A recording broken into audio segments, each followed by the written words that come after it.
Hello, air signs. This is Carrie at wooingnature.life. Welcome to your elements reading. This is from new moon to new moon. So September 11th. February 11th through March 13th is the time frame and the time period. So, for those of you who have been following your Signs and Wonders reading for your zodiac sign, sun, moon, or rising, you will know that for the month of February, I was focusing on relationships and relating. And so I am going to continue that theme through this new moon cycle and look a little deeper into your relationships. Really, we're talking about how to create a balanced relationship. We are talking about how to express yourself, the best way to express yourself in a relationship, and that means communication. And it also means other ways of expressing yourself too. So it's not just communication, but feeling that you can express yourself. And then we're also going to talk about boundaries, because it's important. If we're going to talk about relationships, you cannot talk about relationships without talking about boundaries as well. So we'll look at all of those. So I will be reading to you from the Alphabet for Lovers. I am going to pull one card from that deck for you all, air people. And again, this is for air signs or people who have a chart where it's heavy on the air side, or if you are a logical, intellectual, reason oriented, organized mind, analytical person, this is also for you. So you might want to just get in where you fit in. So again, I'm reading from Alphabet for Lovers, pulling one card there. And then I will be going to the Zillage Tarot to give us some details and get to the detailing about it. That's where we're going to talk about where you need to set boundaries and that kind of thing. And then I'm also going to be pulling some cards from the And collection. This is the Skin Deep. Please look them up and pay attention to them. They have these wonderful cards with questions, and they're doing a whole project around people connecting and being face to face and being eye to eye and asking questions of each other, whether it's your parent or your child or your boyfriend or your lover or your spouse. And so I really have been enjoying watching those. And so I'll be pulling some questions that you can ask your significant other just to get the conversation started. Okay. Okay. So I have pulled pre-shuffle card number 69. Can't be terrible for relationships, right? And this is from the Alphabet for Lovers. It talks about successful completion, air folks, and discovering the truth. So I'll be reading right from the text on this. So for some of you, clearly, you've been discovering some new information. That information has been leading you together along a path. That hopefully has led to some success. I hope you can see in this image here. It looks like an angel up here, kind of divinely guiding the two of you here, that you both look focused in the same direction. You might not know where you're headed, but you know it's not terrible, so that's a good thing.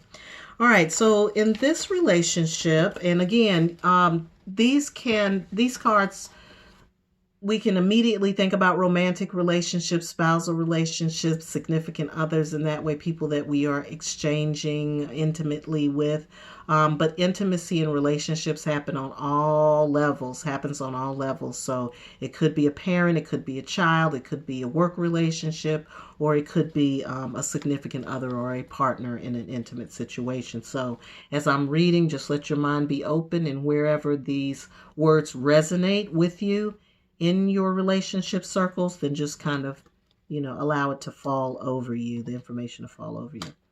It says you've gone through a long and challenging journey together, and the trial is ended, and the truth about the nature of your relationship comes to light. Finally, your connection is stable and happy, and if you've been together for a while, the children are probably already grown. Your significant other, this says spouse, but whoever this other person is your main pillar and the light at the end of a long tunnel. There seems to be happy endings, and all tasks were performed in their entirety.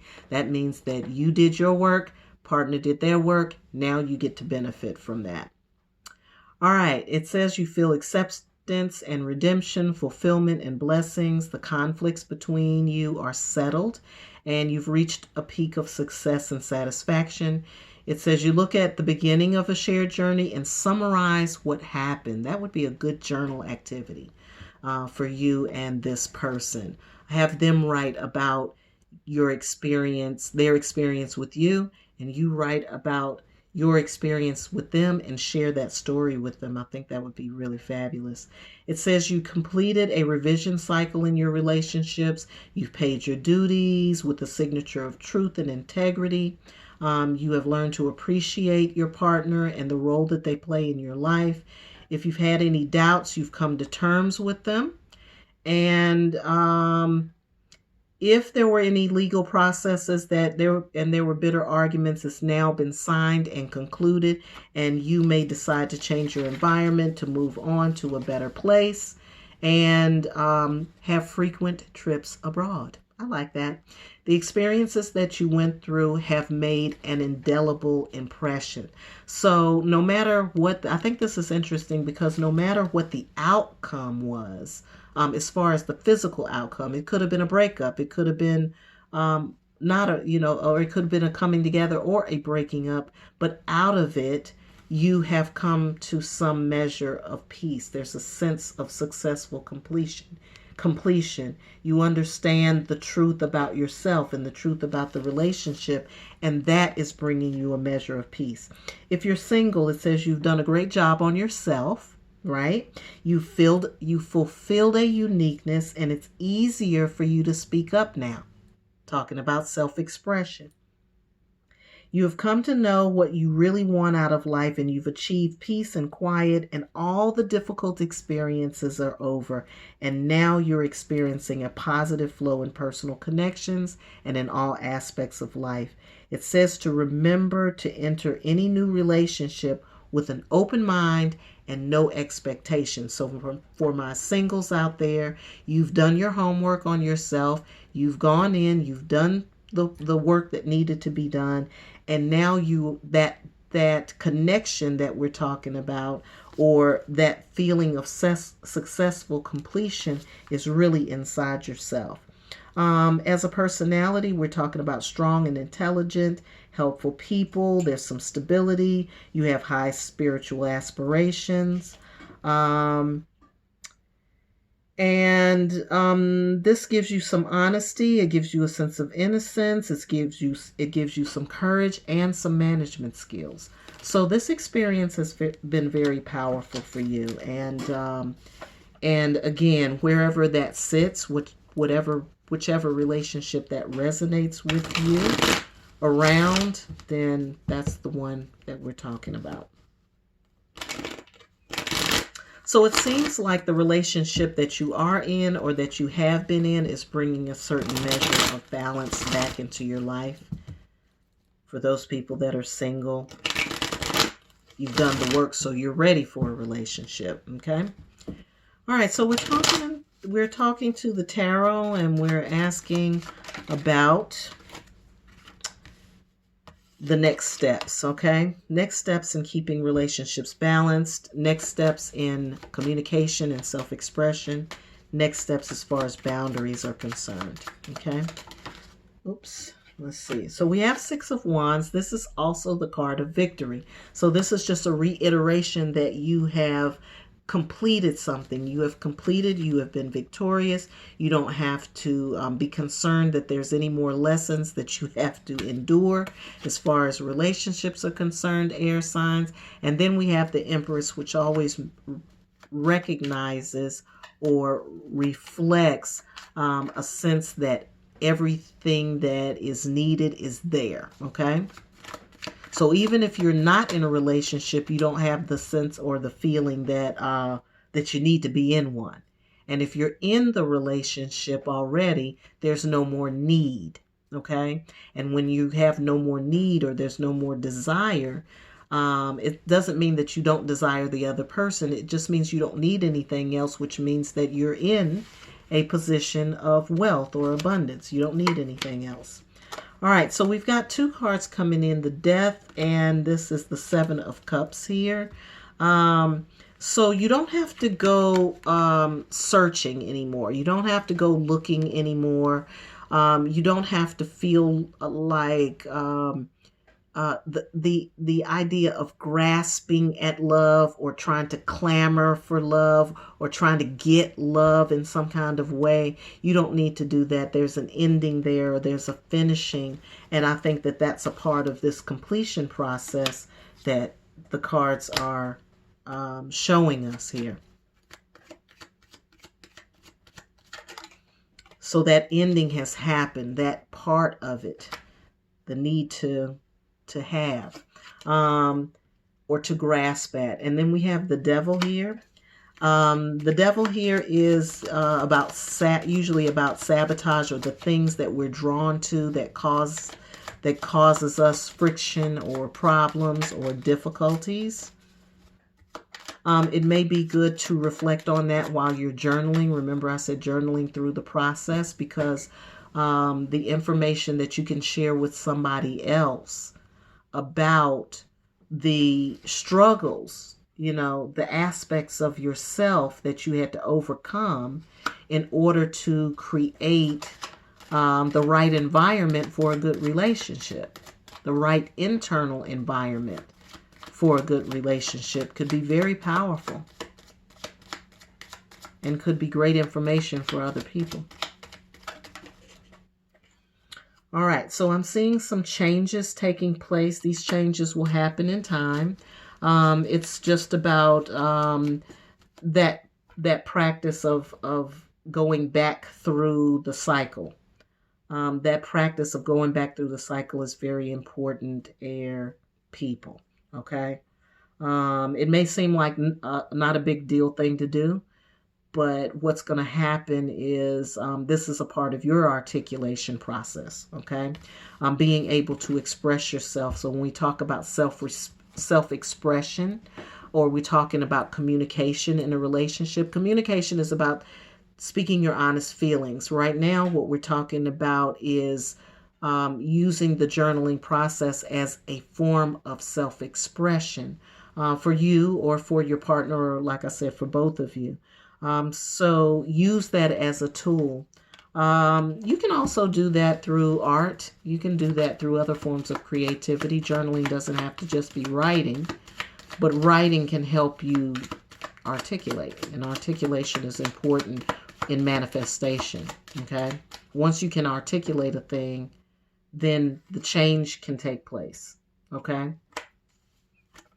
Once you can say, what the culprit was in the difficult part of the relationship or the challenges that you had, then you free that from you. It's no longer an issue. So there is a process of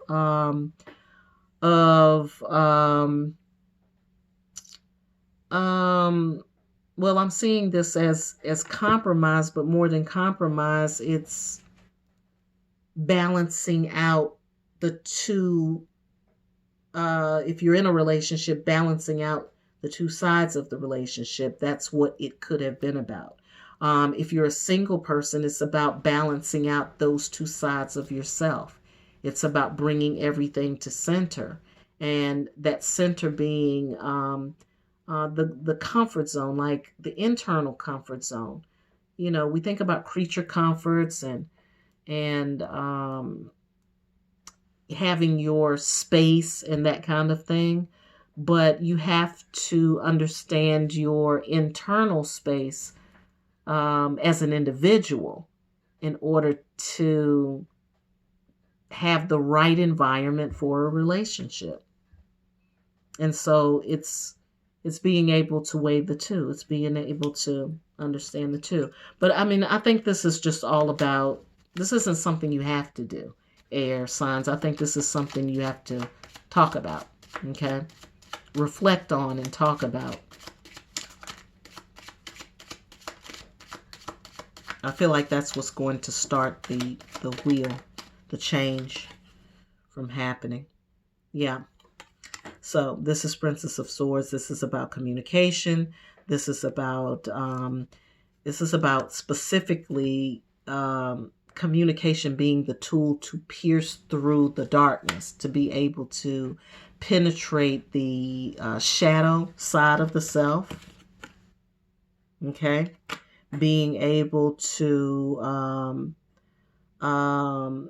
understand aspects of the self and how that plays into a relationship. It has something to do also with being able to articulate the struggles that are associated with that and the strengths that are associated with it when you are overcoming them. So don't miss any of that in your self-expression. All right, anything else for air people? All right, so this to me is where you have been. For some of you, it has been a true dark night of the soul that you've made it through, especially for those people who maybe the relationship breakup was the best thing for you or was the thing that truly freed you. This right here then becomes your banner. It becomes your the thing that you can put out in front of you to remind you not to go here again. Not your banner, but I'm going to say the carrot to keep you going. And it's an odd thing because sometimes we don't feel like our struggles that we want to put it behind us. You want to take your struggle and put it behind you. But sometimes your struggle can be a motivation, as long as it doesn't get caught up in, what do I call that? Like attachment to negativity. We don't want to attach to negativity, but this can be a way for you to say never again. This may be the thing that happened that says, you know what? I'm not going to have to traverse this situation again, because now I have penetrated the shadow. I know what the shadow is all about. I have balanced myself internally. I have addressed what was needy and what was lacking and what was pulling me away from my own focus. I get that now. And so therefore, I don't have to go back to feeling down, feeling depressed, feeling like, that whatever it is that you have is not enough or not good enough or not worth it. None of that. You've moved on past that. Good for you, air. Anything else for my air people? All right, so I'm seeing your strength. I'm seeing your will center being activated, your third chakra being activated. That is the will center. That's where decisions get made. Usually decisions that are best for yourself. I do see new partnerships showing up out of that. And you having a vision for that and waiting for that vision to manifest. It's going to come because you're emanating it from your third chakra. All right, that's it. Well, I like that. That's a happy ending if ever I've heard of it. All right, let's grab 4 questions. These are the 4 questions that air signs are going to ask their significant others. You can ask anybody, okay? Anybody, okay? 4 questions for my air people. 4 questions for air people between the new moon and the next new moon. Okay. Okay. All right. Okay. All right. 1, 2, 3, 4. All right. Here's your questions. Which one of my friends don't you trust? All right. The second question. What's your ideal retirement lifestyle? Now, I know some people not ready for retirement, but this is a very good question to ask, especially if you are in a committed relationship, a married relationship, or something that's headed in that direction, because it's going to come up faster than you think. What do you think I'm missing out on by being with you? What do you think I'm missing out on by being with you? And the last question is, how have I changed since we first met? And what do you miss about me? Okay? So you can ask anybody one of those questions. It's just to get your articulation and your communication juices flowing in your relationship. This comes from, again, the Be And cards. So they have these really wonderful questions that will allow you to dig and probe a little bit deeper by communicating with your significant others. If you would like to get a relationship reading, you can reach out to me at Kerri, Kerri, at wooingnature.life. And as always, I hope you have a great day, and I hope you have a great relationship, and I hope you're having a fabulous life.